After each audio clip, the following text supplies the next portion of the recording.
அக்கா, இந்தாங்கக்கா. என்னப்பா இது? நீங்க தானக்கா சொன்னீங்க எனக்கு உடம்பு முடியல அப்படின்னு சொல்லிட்டு, அதான் எங்க வீட்டுல சுட்டதுல கொஞ்சோண்டு எடுத்துட்டு வந்திருக்கேன். இதை வச்சு நீங்க சாமி கும்பிடுங்க. ஏன்பா தேவையில்லாம சிரமப்படுற? இதுல என்னக்கா சிரமம் இருக்கு? அம்மாச்சி விற்பனைக்கு செஞ்சாங்க, அதுல இருந்து கொஞ்சோண்டு உங்களுக்கு எடுத்துட்டு வந்தேன். அம்மாச்சி முறுக்கெல்லாம் செஞ்சு விற்கிறாங்களா இந்த வயசான காலத்துல? இரு, நான் சமைச்சிட்டேன், சாப்பிட்டு போறியா? சீசனுக்கு ஏத்த மாதிரி ஏதாவது செஞ்சாதானக்கா 4 காசு பார்க்க முடியும், அதனாலதான் செய்யறாங்க. நான் போறேன்க்கா, எனக்கு சாப்பாடுலாம் வேணாம், விற்பனைக்கு போகணும், நான் போயிட்டு வரேன். நீனும் விற்பனைக்கு போவியா? நீல அந்த முறுக்கு காசு வாங்கிட்டு போ. ஆமாக்கா, நானும் போவேன் தான். முறுக்குக்கெல்லாம் காசு கொடுக்குறேங்கிறீங்க, நான் என்ன வெளியாளா? அதெல்லாம் வேண்டாங்க்கா.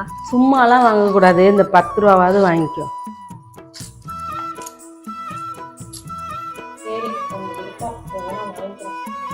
நல்ல பொண்ணுன்னு நினைச்சேன்.